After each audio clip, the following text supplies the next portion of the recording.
Meus irmãos, recebam todos a paz do Senhor Jesus, amém? Amém! Nós estamos gratos ao Senhor por esta oportunidade que temos de estar na casa dele para unidos podermos louvar e bendizer o seu santo e soberano nome. E a misericórdia dele que tem nos sustentado. Nós clamamos a ele, nós suplicamos a ele, para que esta misericórdia permaneça sobre nós. Aleluia! Para que um dia estejamos diante dele, vejamos a sua face e podemos então prostrar aos pés dele, assim como Maria, poder beijar seus pés marcados, suas mãos marcadas, que provam quanto ele nos amou, se entregando no alto da cruz, por amor de nós todos. Jesus tem uma palavra para os nossos corações nessa oportunidade, e para tal, eu quero convidar você para que possa abrir a sua Bíblia no livro de Juízes. Livro de Juízes, capítulo de número 6.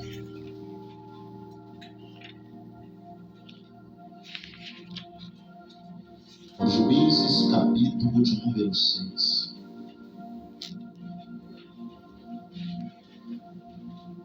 Aleluia! Bendito seja o nome do Senhor Jesus. Juízes, capítulo de número 6.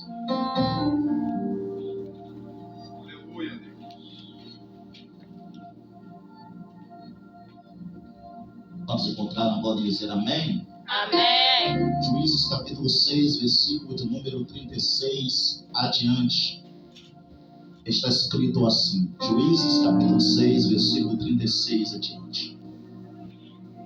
E disse Gideão a Deus: Se has de livrar a Israel por minha mão, como disseste, eis que eu porei um novelo de lã na eira. Se o orvalho estiver somente no novelo, e toda a terra ficar seca, então conhecerei que has de livrar a Israel por minha mão, como disseste. E assim sucedeu, porque no outro dia se levantou de madrugada e apertou o novelo, e do orvalho que espremeu no novelo encheu uma taça de água. E disse Gideão a Deus: Não se acenda contra mim a tua ira, se ainda falar só esta vez. Rogo-te que só esta vez faça prova com o novelo. Rogo-te que só o novelo fique seco, em toda a terra haja orvalho. E sucedeu, e Deus assim fez naquela noite, pois só o novelo ficou seco, e sobre toda a terra havia orvalho. Você pode dizer amém? Tome seu assento, por favor. Que Deus abençoe a exposição de sua bendita e inerrante palavra. Meus irmãos, o livro de Juízes é um livro histórico que narra-nos os fracassos de Israel. Porque todas as vezes em que Israel pecava contra Deus, pecava por achar autossuficiente. Israel acreditava que só possuía uma terra da promessa, a Canaã, a terra conhecida como que manava leite e mel, terra frutífera, terra próspera, pela força do próprio braço. A Bíblia diz que na morte de Josué, sucessor de Moisés, surgiu uma nova geração que não tinha tanto conhecimento de Deus, que acabava desprezando as histórias dos seus pais, as histórias dos seus antepassados, as histórias a respeito de um Deus que feriu o Egito com 10 pragas, a história de um Deus que abriu o mar vermelho para que o seu povo passasse em seco, a história de um Deus que precipitou o faraó e seus soldados no meio deste mesmo mar, e fez Israel caminhar em triunfo no meio do deserto por 40 anos. E ali Deus fez chover carne dos céus, as famosas codornizes. Ali Deus enviou prosperidade para eles, porque a roupa do corpo não envelheceu, a sandália nos pés não se gastou, não se apodreceu. Aleluia. À medida que a criança crescia, a sandália espichava, crescia nos pés da criança. Esse Deus enviou coluna de fogo de noite, brisa suave de dia. Esse Deus fez com que águas amargas se tornassem águas doces, águas potáveis para que aquele povo bebesse. Esse Deus lhes deu vitória contra seus adversários no meio do deserto. Mas toda essa história tinha ficado no passado, tinha ficado no esquecimento. Porque essa geração que surge agora não quer saber das histórias que seus antepassados dizem, comunicam, conversam e da fé que professam. E esta geração que surge, uma geração de nariz empinado, que pensa que só está naquela terra porque merece. E por que essa geração age assim? Porque eles não enfrentaram o deserto. Essa geração que surge não conhece o que é ter sede, não conhece o que é ter fome. Essa geração que surge não conhece o que é ser perseguido por Faraó e ver os milagres de Deus. E essa geração se afasta do Senhor. E pecando contra Deus, o inimigo vem. Porque o inimigo percebe quem está em posição diante de Deus e quem não está. Ele percebe o medo. Ele percebe a vulnerabilidade da pessoa. E exatamente o que ocorre aqui. Os midianitas vêm e começam a pisar em Israel. Começam a humilhar Israel. Acontecia que quando este povo trabalhava dessa terra fértil, plantava muitíssimo, e na hora da colheita, os midianitas vinham junto dos filisteus e de demais outros povos e roubavam-lhes tudo aquilo que era fruto do esforço deles, do suor deles, da entrega deles, do trabalho deles. E não bastando isso, colocavam também seus animais para pisar aquilo que tinha restado da plantação. Israel empobreceu muito, e o seu povo procurou agora se esconder nas famosas cavernas. A Bíblia diz que havia um homem ali, de Manassés, um homem chamado Gideão. Este homem está malhando trigo no lagar.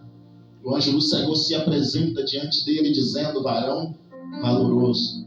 O anjo do Senhor irá conclamá-lo para que ele vá libertar a Israel, para que ele, usado pelo Espírito Santo da verdade, com poder, com unção, com autoridade, possa colocar um fim naquela escravidão, colocar um fim naquele período de vergonha, de tristeza, de derrota, de humilhação, de choro. E Gideão irá ouvir a palavra do anjo. Primeiramente, esse anjo irá convidar Gideão a fazer algo especial, a levantar um altar a Deus. Gideão irá se oferecer para ofertar diante deste anjo ao Senhor. E ele oferta ao Senhor ali, neste altar que ele edifica. E Deus tem nos chamado para edificar altares no meio de uma geração que está sucumbindo diante do adversário. Deus tem nos chamado para erguermos altares nessa terra diante de um povo que não quer mais compromisso com o Pai Celestial. Deus está procurando uma geração que se encoraja, que erige altares, que cata pedras juntas e fica em prontidão para ouvir todas as instruções de sua bendita palavra. Gideão ergue o altar. Gideão sacrifica. A palavra diz que o anjo irá, usado pelo Senhor, pelo mandamento de Deus, dizer: você agora vai até a casa do teu pai e você vai derrubar o altar de Baal que está escondido lá dentro, e você vai pegar a novilha preferida do seu pai, a ovelha preferida, o cabrito preferido, e você vai oferecer o holocausto que você vai queimar diante de mim. É preciso ter coragem para fazer isso. Era preciso ter coragem para desafiar o pai. Era preciso ter coragem para se levantar contra a idolatria daquele que era sangue do seu sangue, que era carne da sua carne.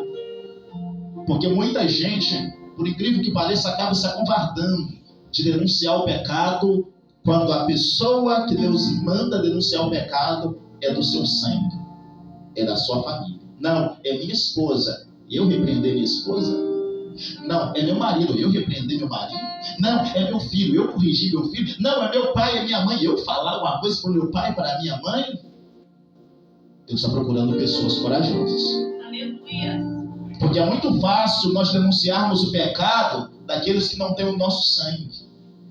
É muito fácil nós apontarmos o erro daqueles que não convivem conosco. Difícil é confrontarmos os intentos errados daqueles que estão ao nosso redor, daqueles que são sangue do nosso sangue, daqueles que são nossos camaradas, daqueles que são nossos amigos, daqueles que têm amizade conosco, daqueles que estão próximos de nós. Deus está procurando uma geração que não se acovarda, mas que denuncia o pecado, seja lá de quem for. Seja de A, seja de B, seja de C, mas denuncia o pecado. E é isso o que Gideão irá fazer. Ele irá quebrar o altar de Baal na casa do pai. Irá matar a novilha do pai, o cordeiro do pai. Deus está procurando alguém que vai quebrar os altares de Baal. E Deus quer usar você. Deus quer me usar. Deus quer usar o teu povo para pôr fim na idolatria que há hoje. Presbítero, na igreja do Senhor não há idolatria. Idolatria é coisa de católico, de feiticeiro. Não. Tem gente que idolatra. Idolatra pastor, idolatra o presbítero, idolatra evangelista. Isso também é idolatria. Idolatra um programa na TV, idolatra o próprio celular. Isso é idolatria. Idolatra às vezes até a si mesmo, o próprio corpo eu, pensa mais em si mesmo do que na palavra de Deus, busca apenas o prazer próprio, a satisfação própria, e não quer saber das palavras do Senhor Deus Todo-Poderoso. Aleluia, Deus. Mas Deus quer nos levantar para quebrarmos os altares de Baal, e que venha sobre a sua mente, sobre a sua cabeça, sobre o seu coração, um sentimento de indignação, de não aceitar mais que o diabo continue escravizando a sua casa, continue escravizando a tua família. É necessário haver sobre nós uma cólera santa, uma santa ira. Jesus Cristo um dia entrou no templo da casa de Deus e pôs abaixo as barracas dos cambistas. E a Bíblia diz que os discípulos se lembraram de uma passagem antiga que dizia: o zelo pela tua obra, pela tua casa me consumirá, me devorará. Precisamos nos indignar com a violência que está acontecendo hoje. Nós precisamos nos indignar com várias pessoas se afastando de Deus. Nós precisamos se indignar com pessoas pecando, acumulando pecado sobre pecado. E continua pregando. Continua dirigindo o culto. Continua participando da ceia. Não. Nós precisamos nos indignar contra isso. O Deus que chamou-nos para essa obra é santo. E como é santo aquele que nos chamou, sede também santos. Porque santo é o nosso Deus. Ele nos chama para quebrarmos os altares de Baal, para destruirmos todo tipo de mau espírito. O espírito do anticristo que tem se infiltrado até mesmo na igreja do Senhor e tem trazido uma letargia, uma mornidão, uma frieza, uma sonolência, de maneira tal que não há mais a importância de que se entregar tudo ou se entregar metade de si. As pessoas hoje se colocam diante de Deus, assim como Caim, querendo trazer o pior para Deus. O pior de si, o pior do seu vigor, o pior de sua voz, o pior de sua vontade. Mas Deus tem procurado o Abel. Entrega o melhor de si, o melhor do seu fôlego, o melhor de sua mente, o melhor da sua capacidade, o melhor do seu coração, o melhor do seu interior, o melhor. Gideão assim fez. A Bíblia diz que de madrugada os homens foram até o altar de Baal e viram que Baal estava quebrado, o altar estava derrubado. Os homens perguntaram a alguém quem foi que fez isso, e alguém disse: não, foi Gideão, filho de Joás, que derrubou o altar. E os homens foram até a casa de Gideão. Você pensa que não haverá represália se você se levantar? Você pensa que o adversário vai ficar feliz se você se levantar hoje? Cansado de viver uma vida morna, uma vida fria, cansado de se esconder nas cavernas, cansado de se esconder no lagar. Coloca a cara para fora, estufa o peito, empina o nariz. Você é filho de Deus e Deus te deu autoridade para repreender os demônios. Aleluia, Deus. Há pessoas que não conseguem levantar à noite, a bexiga está estourando. Mas tem medo de levantar à noite para ir no banheiro porque sabe que o demônio está esperando no corredor da casa. Cadê a autoridade? Cadê o poder de Deus? Cadê a santa unção? Eles se levantaram contra Gideão, foram lá bater na porta e disseram assim: põe para fora Gideão, porque nós vamos matar ele. Mas sabe o que acontece nessa hora? O pai idólatra de Gideão defende Gideão, dizendo assim: tá bom, se ele derrubou o altar de Baal, que Baal venha e mate ele. A pessoa mais ofendida aqui é Baal, que Baal apareça e mate meu filho, vamos ver se aparece. E esse pai de Gideão era devoto a Baal. Sabe o que isso significa? Que a partir da atitude de Gideão, de até contrariar seu pai matando o novilho, matando o cordeiro e quebrando aquele altar, Deus fez com que o seu pai mudasse a rota, mudasse os caminhos. Aleluia. Tem situações que Deus está olhando e está dizendo quando Ele vai decidir mudar, porque quando Ele mudar, a família vai mudar. Quando ela mudar, o marido vai mudar. Quando ele mudar, a esposa vai mudar, de fato. Quando eu colocar limites, as coisas vão mudar. As coisas vão se transformar. E esse pai idólatra agora se volta contra os idólatras para defender o seu filho. E Gideão, ungido por Deus, irá fazer um desafio com o Senhor, uma prova, para saber que o Senhor era com ele mesmo. E é justamente os versículos que nós lemos. É simples esta palavra. O versículo 36, olha o que diz. Capítulo de número 6 de Juízes, versículo 36. E disse Gideão a Deus: se has de livrar a Israel por minha mão, como disseste, eis que eu porei um novelo de lã na eira. Se o vale estiver somente no novelo, e toda a terra ficar seca, então conhecerei que has de livrar a Israel por minha mão, como disseste. Aleluia, Jesus. Nesse texto nós conseguimos olhar e perceber que ele não é simplesmente um teste de Gideão para com o Senhor, mas aqui está uma narrativa de pelo menos duas fases da vida. A vida de Gideão, da vida de tantos e tantos personagens da Bíblia que não cabe aqui citar, e da nossa vida também. O texto nos apresenta duas fases da vida. A primeira fase da vida, versículo 36 e versículo 37. O novelo molhado e a terra seca. Meus irmãos, nós somos o novelo de Deus. Aleluia, Jesus. Nós somos o novelo de Deus. E Deus tem derramado sobre nós o santo sereno dos céus. Deus tem derramado sobre nós a chuva, que aponta-nos para uma bênção da parte de Deus, que aponta-nos para uma proteção da parte de Deus, que aponta para uma preservação da parte de Deus, que aponta para um refrigério da parte de Deus. Água, chuva, ar. Quando o novelo está molhado, nós fluímos na casa de Deus, nós fluímos na presença dele.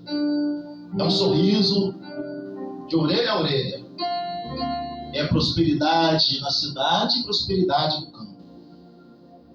Parece que ninguém consegue tirar a nossa paz, e em paz nos deitamos, logo pegamos no sono, Deus nos faz repousar em segurança.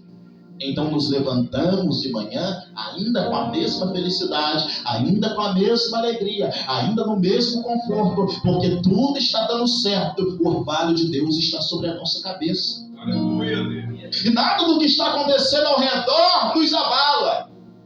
Porque enquanto nós, novelos, estamos molhados, ao redor a terra está seca.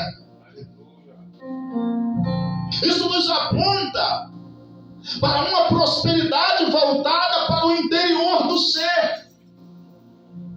Tudo ao redor talvez pode desandar, mas a pessoa está molhada por Deus, está cheia do Espírito de Deus, está cheia da palavra dele.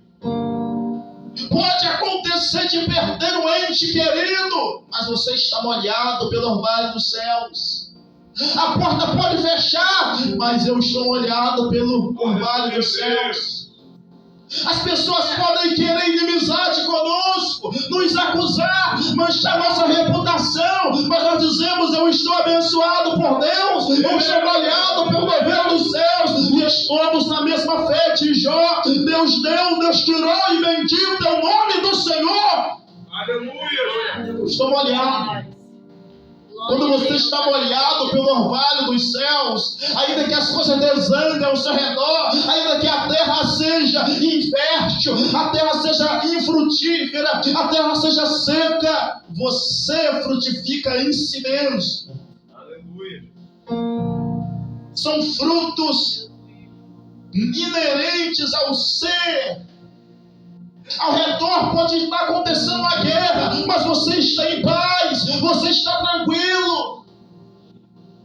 A casa pode estar desabando, a família pode estar sendo destruída, uma discussão aqui, outra discussão acolá, dívidas e mais dívidas se acumulando. Todavia você ainda está feliz, porque você sabe que Deus está no controle da situação.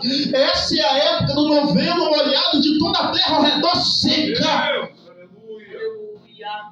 E aí, quando tudo está dando errado e você está nesta fé, nesta força, cheio de Deus,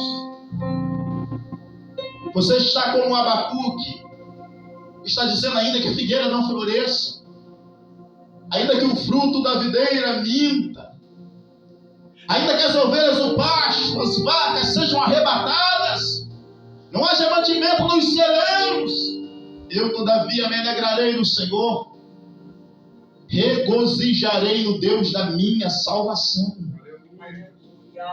É preciso nós buscarmos uma fé que não solidifica-se naquilo que é externo, naquilo que está por fora, mas naquilo que está por dentro. Deus deseja morar no nosso interior. Porque se nós solidificarmos a fé naquilo que está por fora, nós estamos cometendo idolatria. Presbítero, explique isso melhor, explico. Você lembra de quando Moisés subiu ao monte para receber as tábuas da lei, os 10 mandamentos do dedo de Deus? Israel, na parte de baixo, estava adorando o bezerro de ouro. Você se lembra dessa história? Se você vê pela cronologia bíblica, e pela sucessão correta dos livros bíblicos, você vai perceber que Israel, quando idolatra aquele bezerro, ele não estava precisamente de todo errado. Presbítero, como assim? Israel não estava tão errado, mas também não estava tão certo. Porque eles não conheciam Deus. Eles ainda não tinham recebido os mandamentos. Eles pensavam que a adoração ali era como a adoração dos egípcios. Por isso eles fazem um bezerro, porque eles queriam que aquele bezerro representasse o Deus deles, que tinha livrado eles. Então, a intenção deles é boa, é adorar a Deus, mas a forma que eles fazem é errada. Agora veja, o ouro representa Deus. Em toda a Bíblia Sagrada você verá que o ouro representa a majestade de Deus, o poder de Deus, a manifestação de Deus. E quando Moisés desce do alto monte, o que Moisés faz com o bezerro de ouro? Ele quebra, ele queima, ele pega um tamboril e rala o pó do bezerro depois, que é deformado no fogo. Ele rala esse pó num balde com água e ele dá para o povo todo beber. Se o ouro representa Deus, antes eles tinham uma visão deformada de Deus, um bezerro. Mas agora o ouro que representa Deus está na água, este pó, e eles internalizam, eles colocam para dentro. Porque Deus não quer viver fora de nós, Deus quer viver no nosso interior. Aleluia. E se Deus está no meu interior, não interessa aquilo que possa acontecer ao redor, eu estou em Deus. E aí, quando eu estou em Deus, a terra pode balançar, os montes podem criar pernas e correrem para os mares, Há um rio cuja corrente alegra a cidade de Deus. O santuário das moradas do Altíssimo Deus está no meio dela, ela não será abalada. O diabo arma as suas arapucas, faz a terra tremer, balança a família, balança as finanças, balança os sentimentos, balança a saúde, traz inimizade, mas eu estou de bem com Deus, eu estou firmado na rocha que é Cristo Jesus. Ele me tirou de um tremendal de lama e firmou os meus pés sobre essa rocha. Eu prego o Evangelho, porque Jesus me salvou. Glória a Deus, aleluia, aleluia. Essa é a primeira fase. A fase em que nós estamos abençoados em si mesmos. Deus está no nosso interior. E tudo ao redor está seco. Nós estamos molhados. Todavia, é uma segunda fase. Observe aí. Capítulo 6, versículo de número 38. 39, aliás, para nós olharmos tudo. E disse Gideão a Deus: não se acenda contra mim a tua ira. Se ainda falar só esta vez, rogo-te que só esta vez faça prova com o novelo. Rogo-te que só o novelo fique seco, e em toda a terra haja orvalho. E Deus assim fez naquela noite, pois só o novelo ficou seco, e sobre toda a terra havia orvalho. A segunda fase da vida é uma fase complicada. É uma fase em que todo o seu redor tem prosperidade, mas você está seco. Você vai no culto. Deus fala com quem está na sua direita. Deus fala com quem está na sua esquerda. Deus fala com quem está à retaguarda, com quem está na dianteira, mas não fala com você. É a fase em que aparentemente todos à sua volta estão felizes. Você está triste. Porque as coisas estão desandando. Porque as coisas estão difíceis. Poderíamos então aplicar esta palavra também àquelas pessoas que têm tudo, mas não têm orvalho do céu. Se dinheiro fosse tudo, rico não puxava o gatilho contra a cabeça, tirando a própria vida. Muitas pessoas possuem infinitas coisas além daquilo que nós temos. Possuem fama, possuem poder, possuem muito dinheiro, possuem muita influência. Todavia, não tem o orvalho do céu, não tem o Espírito Santo, não tem a mão de Cristo sobre a cabeça.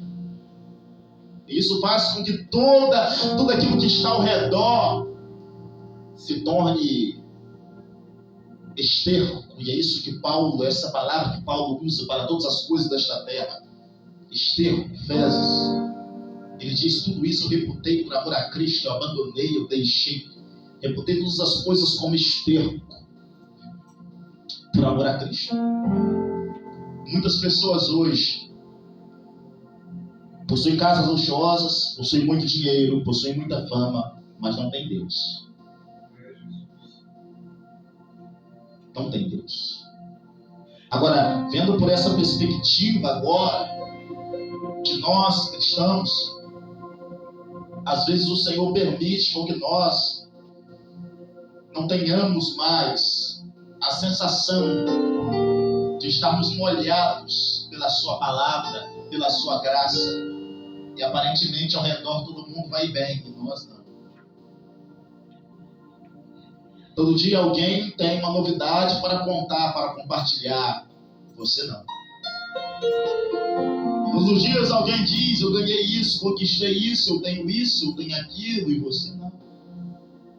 Parece que as coisas andam para todos, menos para você. Parece que tudo se tornou difícil e complicado. Ao redor, a água. Ao redor, a orvalho. Ao redor, a prosperidade. Mas e você? Vizinho A conquistou, B conquistou. E você? Você está assim. Mas sabe, para esses momentos, o que é de fundamental importância para permanecer em Deus Quando aparentemente nós cairmos aí na chamada armadilha da comparação. Não caia na armadilha da comparação. Porque a armadilha da comparação se deve ao fato de nós estarmos tristes, até mesmo depressivos. Normalmente a pessoa que começa a se comparar, ela compara aquilo que ela tem de pior com aquilo que a outra tem de melhor. Se eu comparar aquilo que eu tenho de pior com aquilo que você tem de melhor, eu vou perder sempre nessa disputa. Se você comparar aquilo que você tem de pior, suas piores qualidades, com aquilo que eu tenho de melhor, com as minhas melhores qualidades, você vai perder sempre. E você vai ficar triste.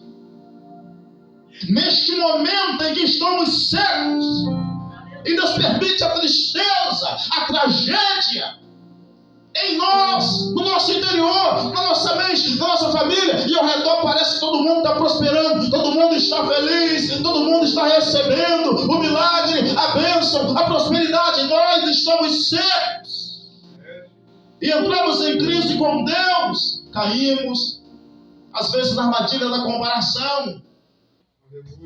Mas Deus nos chama nesta noite para olharmos para o passado. Vocês se lembram que na primeira fase, quando todo ao redor estava seco e só o novelo de lã estava molhado, o que Gideão fez? Com o novelo de lã encharcado, pegou uma taça e espremeu o novelo de lã sobre essa taça. E a água que desce desse novelo, dessa lã, encheu a taça. E aqui está o segredo. Para sobreviver no tempo em que aparentemente todo mundo ao redor prospera e você está seco. Porque a taça cheia de água que foi guardada do passado de glória. O que eu quero dizer com isso é: lembre-se daquilo que Deus já te deu, daquilo que Ele já fez por você, das vitórias que você já conquistou no passado, das situações terríveis das quais Deus arrancou você com o braço forte. Porque se você lembrar do que Deus fez no passado, essa crise atual não vai tirar você do eixo da vontade do Eterno. É necessário, nos momentos de felicidade, nós cultivarmos este pensamento, esta memória, nós pegarmos a taça da mente, do crânio e espremermos a bênção de Deus ali, guardar ali e encher a mente nesse momento de felicidade, para que quando o momento de crise chegue, para que no momento que a seca chegue, nós tenhamos a mente refrigerada. Porque a bênção de Deus é como uma chuva serode, como uma chuva temporã que desce sobre as nossas cabeças. Se você está passando por um momento difícil, lembre-se do que Deus já fez por você. Lembre-se das vitórias que Ele já te concedeu. Lembre-se de que Ele arrancou você de um lamaçal de lodo, firmou seus pés numa rocha. Lembre-se que antes você estava na avenida para o inferno e hoje você está na rua para Jerusalém celestial. Para atravessar os portais de pérolas, encontrar-se com o amado de sua alma. Lembre-se das vitórias que Ele te concedeu. Lembre-se dos livramentos de morte que Ele já te deu. Lembre-se dos milagres que Ele fez na tua vida, na tua família, para que você não desanime neste momento. Porque este é um tempo em que aparentemente o mundo está feliz e a igreja é triste. Jesus disse assim: haverá um dia em que o mundo estará triste, vocês, meus discípulos, estarão tristes, mas a vossa alegria se transformará, a vossa tristeza, aliás, se transformará em alegria, em regozijo. Ele fala do retorno dele. Jesus vem buscar teu povo. A aparente prosperidade do mundo é para nos atrair. A aparente felicidade que alguns querem mostrar é tudo uma fachada para nos tirar da presença de Deus. A aparente alegria daqueles que estão vivendo de maneira devassa é para nos seduzir, para que venhamos a ir para lá. O diabo é sem vergonha. Você acha que ele não vai usar para conosco essa mesma estratégia? Ele usou para com o nosso Senhor Jesus. Ele levou Jesus ao alto do monte e mostrou toda a glória do mundo. Ele mostrou fama, mostrou aplausos, mostrou dinheiro, mostrou mulheres para Cristo, mostrou tudo que há no mundo que aparentemente é bom. Mas abraçar essas coisas, viver deste modo, resultará numa negação diante do Deus Pai. Porque Cristo disse: porque aquele que se envergonha de mim, eu também me envergonharei dele diante do meu Pai, e eu não o confessarei diante dele. Mas aquele que não se envergonhar de mim, eu o confessarei diante do meu Pai. Para estes virá o discurso mais belo da Bíblia: vinde, benditos de meu Pai, possuir por herança a cidade que vos está preparada desde antes da fundação do mundo. Aleluia. Mas é necessário você lembrar de onde Deus tirou você. Aleluia. Ser grato. Gideão lembrando de tudo aquilo que Deus fez na sua casa, na sua família, da mudança no seu pai, a partir de uma atitude dele, irá com 300 homens batalhar com os midianitas. E ele, mesmo nesse tempo de crise, onde o adversário estava prevalecendo, ele irá vencer. Porque lá no lagar, ele recebeu o orvalho do céu.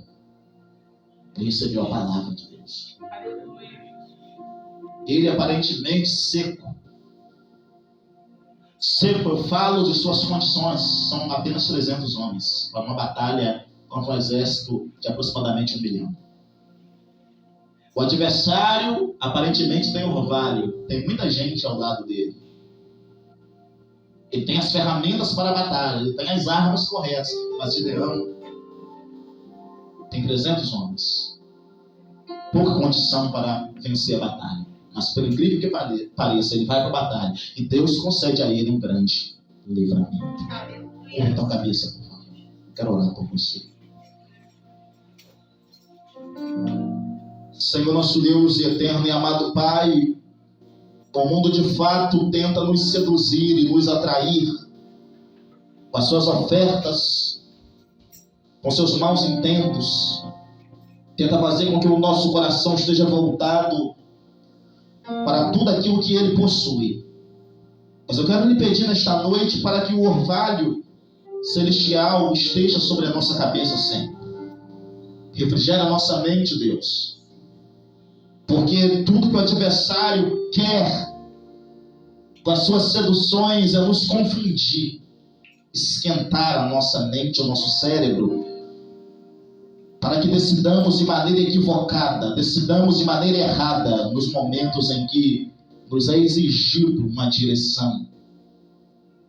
Pai, em nome de Jesus, esta noite quero pedir ao Senhor nessas singelas palavras e de igual modo nesta oração, para que o Senhor possa, Pai Santo, nos confortar nos momentos de crise, nos momentos de luta, nos momentos de perda, nos momentos em que aparentemente estamos nos secando na alma, no espírito, no coração e na mente.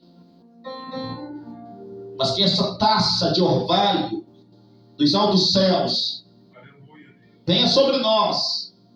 Essa água do Espírito venha sobre nós. Esse poder do alto venha sobre nós. Para nos fazer triunfar, ainda que os nossos inimigos aparentemente tenham mais capacidade do que nós. Com eles pode estar o braço de carne, mas conosco está o braço do Senhor Deus Todo-Poderoso. Aleluia. Senhor, eu me lembro do moço de Eliseu, que ao olhar para fora, ó Deus, ficou impressionado. O adversário tem carro, o adversário, ó Pai amado, tinha espada, o adversário tinha escudo, o adversário tinha lança, o adversário tinha arco e flecha, o adversário tinha muitos cavalos, o adversário estava bem equipado, o adversário tinha muita força. Mas Eliseu orou e disse ao Senhor: eu rogo-te para que abra os olhos deste moço, para que ele veja. E novamente o garoto abriu a porta e viu o exército inimigo que estava cercado por miríades e miríades e miríades de anjos celestiais. Ali havia anjos, ali haviam cavalos de fogo, ali haviam espadas flamejantes, e mais são os que estão conosco do que aqueles que estão do outro lado. Pega na mão desse teu servo hoje, pega na mão dessa tua serva hoje, que ele não desista, Pai, de orar, que ele não desista da casa dele, da família dele, da casa dela, da família dela, dos sonhos, dos projetos. Sonhe, Deus vai fazer chover sobre a tua cabeça, Deus vai fazer chover sobre a sua família, Deus vai fazer chover sobre os seus. Haverá milagre da parte de Deus. Se apegue ao Senhor, se apegue nas suas promessas, se apegue à sua palavra, se apegue ao seu querer, se apegue ao seu espírito, para continuar e ir até o fim. Aleluia. Em nome de Jesus, Senhor, é o que te peço e agradeço. Amém, amém e graças a Deus. Bate na sua mente. Bate na sua mente. Jesus fez muitas coisas por nós. E as coisas que aparentemente de errado ou de ruim que acontecem hoje não tem absolutamente nenhuma comparação com aquilo que ele fez e com aquilo que ele fará. Porque as aflições deste século, as dores deste século, o luto deste século, a tristeza deste tempo presente, a frieza deste mundo tão cruel, diz Cristo, não se comparam com a glória que há de ser revelada para nós, Igreja do Senhor Deus Todo-Poderoso. Que Deus abençoe a sua vida. Quero agradecer essa oportunidade em nome de Jesus. Muito obrigado.